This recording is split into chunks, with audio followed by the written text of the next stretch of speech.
Our next speaker is Dr. Irina Risch, who I guess many of you know in this room, but if you don't, I'm going to quickly introduce her. She is a professor in computer science and operation research here at University of Montreal and a core member of the MILA Quebec Institute in AI. She's also a CIFA research chair and Canada Excellence Research Chair.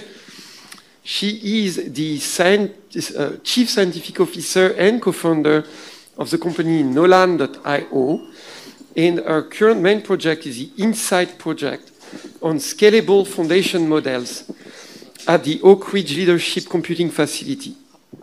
And there she develops large-scale foundation models. Her research interest includes neural scaling laws for artificial models, as well as emergent behavior, alignment in foundation models, continual learning out of distribution generalization, which we just got introduced to, robustness, and neuroscience-inspired AI. Before joining UDM in 2019, Irina was a scientist at IBM, the Watson Research Center, and she led there the NeurAI Challenge. Her background is in AI. She did both her master and her PhD at the University of California in Wien. And she also has a master in applied mathematics from Moscow. So thanks so much for joining us this morning, Irina. Thank you for inviting me.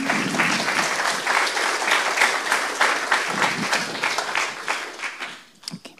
Well, thanks so much for inviting me. I'm also looking forward to the rest of the talks today and the panel discussion especially. So it looks like an exciting program, and it's the first day of that. So I guess my talk will be a bit at a different level from the previous one. It's more of a thinking aloud type of a talk. And I know there will be a very interesting session I did on neuro foundation models, and I briefly mentioned some work we're doing. But after several years of working with foundation models, you kind of start thinking, okay, what's next, right? So, and that's thinking aloud is kind of what I wanted to talk about. It's more of a inviting people to think about possible answers to questions rather than answering questions for them. Anyway, so at high level, when we talk about NeurAI, it was a regional motivation for many of us because there are this bidirectional kind of cross-fertilization between the fields, and also because the original goal for many of us is trying to understand intelligence, the essence of that, no matter what the substrate, whether it's human brain, whether it's computer, or maybe something else I will talk about today. And of course, there is a lot AI can do for neuroscience, for data analysis, and many talks here will be about that. But yeah, what is kind of invariant, what is in common to what we would call intelligence? But one step back, since we mentioned foundation models and we mentioned AI, I mean, you cannot ignore elephant in the room. And the elephant was there kind of starting 2020, and it keeps growing, literally. Foundation models, essentially not a new concept, technically speaking, just unsupervised or self-supervised pre-trained models, just on large and, well, I think keyword is diverse data. You should cover distribution, so the model will know a lot about how things are, and the model should be large enough to kind of absorb this information. And then, interestingly, scale alone seemed to go a long way and solve at least many problems people try to solve at small scale with more sophisticated methods. Anyway, so you're all familiar with that, and yeah, you've seen the Cambrian explosion of large language models, large vision models, and more recently people are really into foundation models for time series, and we kind of also worked on that last year. So there is lots going on, and capabilities of those models are surprisingly kind of much better orders of magnitude. So their scaling of performance is truly remarkable. Yeah, we probably all have seen that, and if you spend enough time talking to, I don't know, ChatGPT, Claude, and so on, yeah, it's pretty good, to put it mildly. And interestingly, like, you start thinking about like what governs properties of systems. I'm not going to go into details, but I highly recommend this book by Jeffrey West. There are certain universal scaling laws for complex systems, and of course they are not exactly the same in biology and living organisms versus, say, companies and cities, but it's interesting to study all complex systems, including AI systems, perhaps from the perspective what happens at scale. And specifically for machine learning, it's a useful tool to look at how performance scales with model size or data size and so on, because it gives you a tool to kind of compare proposed approaches in a more comprehensive way in terms of trends and know where to invest. So that was all kind of going on, and looking into scaling laws of various AI models, particularly neural networks, didn't start in 2020. It was an old paper from Karina Cortes and Vladimir Vapnik back in old days of NeurIPS. They were all kind of looking into how performance measured, like by classification error or by just test loss, how it will change with increasing data model size. And they were seeing what people were seeing later. They were seeing straight lines on log-log plots, which means power law scaling roughly, at least in those major cases. There are other interesting cases with scaling laws stop being straight lines and may become nonlinear, emergence happens. But anyway, so there is this kind of whole development of the field, which led most recently to this famous Jared-Kaplan scaling laws and Chinchilla and so on. Well, bottom line is that when you increase compute, data, and model size, especially if you increase it in combination, then your performance will improve or your loss will decline in predictable way, and this way is relatively simple functional form, which is very good to know because you know like how to invest your compute and what. And this is just like a recent kind of summary of how many problems that were challenging for years were suddenly kind of cracked by modern systems, and how AI capabilities rapidly improved in the past 10 years. So various kind of tests like reading comprehension and image recognition and all the classical things, and predictive reasoning and speech recognition. So there is this, sudden improvement. And scale has a lot to do with that, but we probably all keep reading that the costs of building such models become ridiculously high. For example, estimate of Gemini model building was like 130 million, and the amount of compute every year kind of increases by 4 or 5 times. So performance improves, but it becomes even unclear like how to build and how to cool all these humongous data centers. So people start thinking, okay, what's next? I mean, besides the problems that I mentioned that, okay, maybe you could have scaled more efficiently and maybe you could scale something else. Question is what? People try state space models, other alternatives to transformers, and it seems to be a question on many people's mind, like, should we keep scaling transformers and should we keep incurring those costs, or we need some new models? Perhaps the two invariant things will be, models will be always networks of some kind, and we will have to scale them, but the rest is more open-ended. And going back to this classical kind of blog post on Peter Lesson, one of the ideas there was indeed then if we want to create intelligence, perhaps we shouldn't necessarily overload the system by our knowledge. Maybe we shouldn't incorporate the end result of process of kind of discovery knowledge, but maybe we should incorporate kind of meta-level inductive biases on how to scale properly, in what environments, under what constraints. So ideally we want some open-ended systems that will develop those capabilities like other systems develop them in nature, but we create environments for that. So in a sense, this is natural continuation of the whole trend of automation, because we, in any technological kind of direction, including AI, we're always kind of trying to be lazier and lazier and be more like hands-off and let the systems do more and more for us, including basically self-evolution. So the question is, what kind of systems might be most appropriate for kind of doing that? And again, I'm not saying I have solution to that, but going back to brain, the good old picture which doesn't move here, this is this good old zebrafish.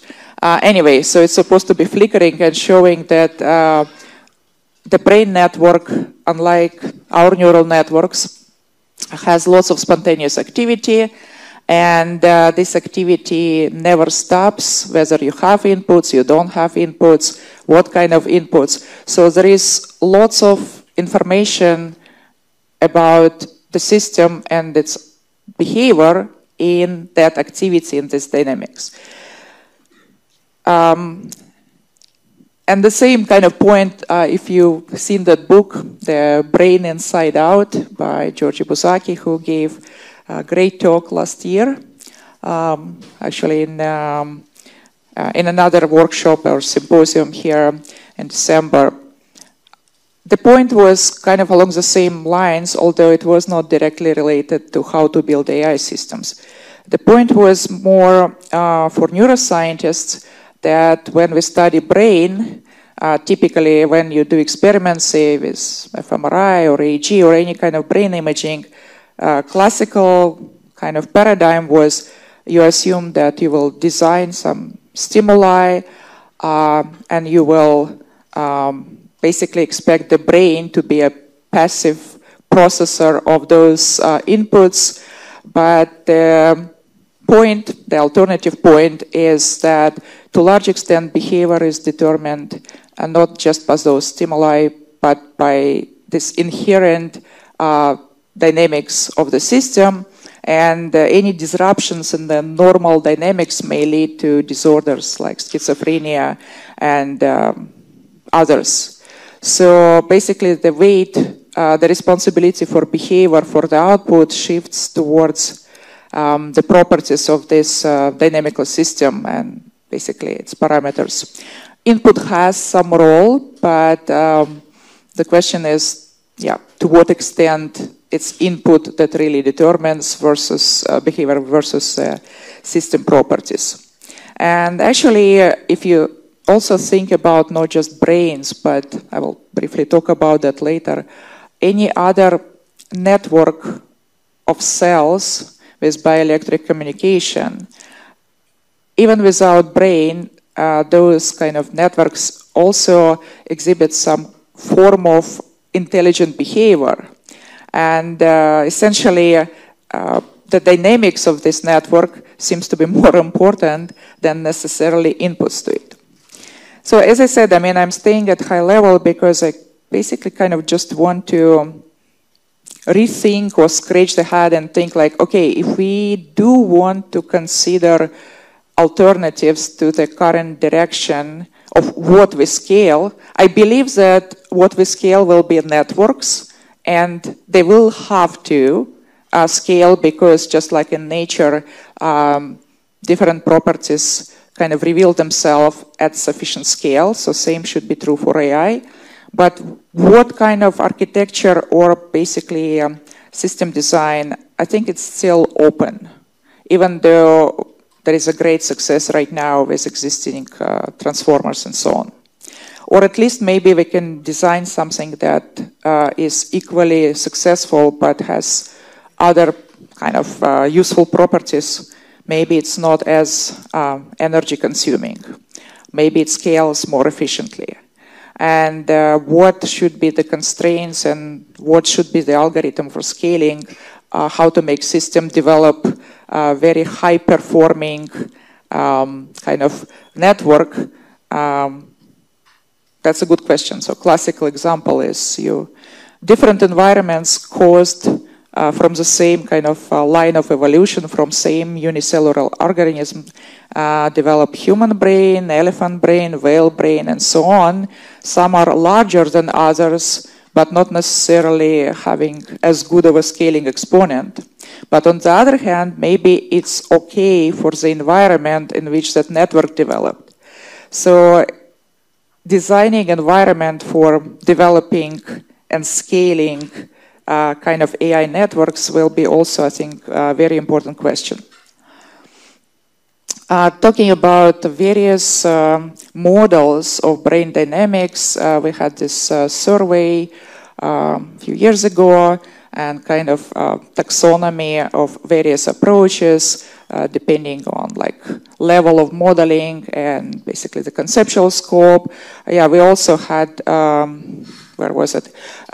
Recent paper in Timelar, basically, well, combining analytical dynamical systems approaches with deep networks and extending what's called Goku nets, essentially using known unknowns or hidden variables, which you know should follow some kind of dynamics, but you cannot measure them directly, and you get to them from raw observations using the, well, training the proper encoder, and you train it jointly with learning the parameters of this dynamical system. So there are many models, and they try to basically describe how brain dynamics kind of behaves and try to predict it. Still the question remains, are those the models that we really want to scale to kind of achieve more capable AI, which also has other good properties, probably is energy efficient. Yeah, talking about models, I just kind of wanted to briefly mention there will be, as I said, session about foundation models for neuroscience. And I think it's very exciting time for going beyond language models, going beyond even just classical image language models. There is now lots of activity in time series foundation models. And this year we kind of contributed our 2 cents. We built basically first open source time series foundation model. I mean, there are many such models. It's just, I guess we were first ones to put it on Hugging Face. And then it was like a crazy competition with multiple others. But it's good. I mean, this field is rapidly developing. We had this LAG-LLaMA particular kind of piggybacking on language model transformer architecture, but essentially you just need to find a good way to tokenize time series data and a good way to output your predictions. You need probabilistic head, not just your usual head. And there are many ways to do that, so I think it's an interesting open field. I mean, it's promising as its foundation model. There are small ones because it has elements of what you would call foundation model. It's trained on sufficiently by current standards and time series data sets, a large number of diverse data sets from different domains, and it does generalize out of distribution at least few short. So it has a few elements, but there is tons of rooms for improvement. If you're interested, I mean, there are multiple recent time series models beyond that. We particularly liked actually another more recent one from Amazon called Kronos, and we used it for recently trained EEG foundation model that we kind of releasing soon, and it's just a workshop paper right now. But essentially, yeah, you build on top of the Kronos time series foundation model, which has discretization of input and output. Actually, output is kind of mapped back to continuous. And the good news is even small amount of EEG data, or even like a zero shot, gives you pretty good results, better than just training directly on your small EEG data set. So basically, it does work along the lines the foundation model is supposed to. If you have pre-trained in unsupervised way model that knows a lot about the distribution of various time series, then just tiny bit of, say, EEG data will help it kind of orient itself and start doing a good job, actually in this case, just forecasting EEG. Of course, you would like to try those things on various tasks, like whatever you would do on top of the EEG data, classify different aspects of interest kind of in your experiment, so on and so forth. But anyway, so I'm just kind of giving some examples of what's currently going on that does take into account kind of dynamics of the data, but to some extent, time series foundation models can be called dynamical. But the question still remains, okay, so what else can be done in what direction, and what can be maybe learned from the way the natural networks evolved and their properties, like in that book called Scale. And if you think about that, indeed, all the intelligent organisms evolved from single cellular ones. What was the trajectory? What was the path? What are those scaling algorithms? What are particular scaling laws? There is lots of literature in neuroscience and biology, like about metabolic rate scaling laws and so on and so forth. Are there any emergent behaviors, transitions at the scale? So basically what's going on. So I think in large-scale foundation model AI right now, there is lots of success with transformers and the way things are scaled now, but I think we can do better than that. And of course, there is lots of literature that perhaps AI people should dive into. There are like various classical things that neuroscientists probably know well, and AI people not necessarily, about like why particular topologies develop when the network, like brain in this case, grows because of spatial constraint. You end up with kind of really sparse network with those clusters, because otherwise you would have too much of a white matter to connect everything with everything. What kind of combination of topologies usually seem to make up the like brain topology? There is some combination of scale-free networks with random, with regular, and how does such combination corresponds to kind of function and performance is a good question for both neuroscience and AI. As I said, I'm not providing answers, but I'm rather kind of raising questions and inviting people to think, although there is always an argument, why should we even consider that? Things work pretty well already, right? But I think there are multiple aspects that could be improved. And talking about not just efficiency, but alignment of those systems, which is, of course, hot topic, there are various ways to think about that. And one of the ways is probably less common, less explored, is that perhaps we can evolve those systems in a way that they are well suited for being aligned in multi-agent environment with other agents, including humans. So if somehow kind of in nature, the equilibrium or homeostasis exists not just at the level of organism, but at level of the population and so on, perhaps we can learn something from that. And there is actually some subset of people in the alignment community that are very excited about the work of Michael Levin from Tufts University, I also was quite excited about that since he gave NeurIP's plenary talk in 2018, which essentially was questioning, it was called What Bodies Think About.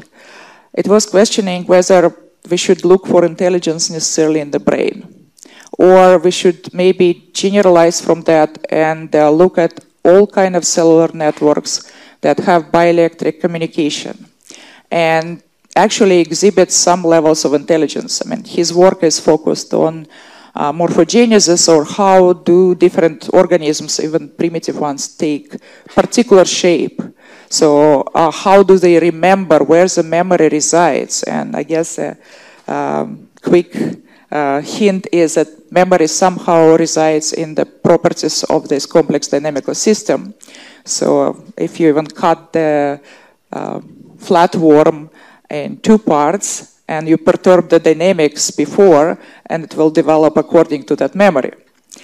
And I think Michael's work is primarily in biology, like experimental biology, but he comes from computer science background, so essentially he programs and reprograms biological systems. But it kind of makes you think, if your original question was what are those invariant unifying laws of intelligence, there are many directions you can think, but when you look for invariance, you need to look.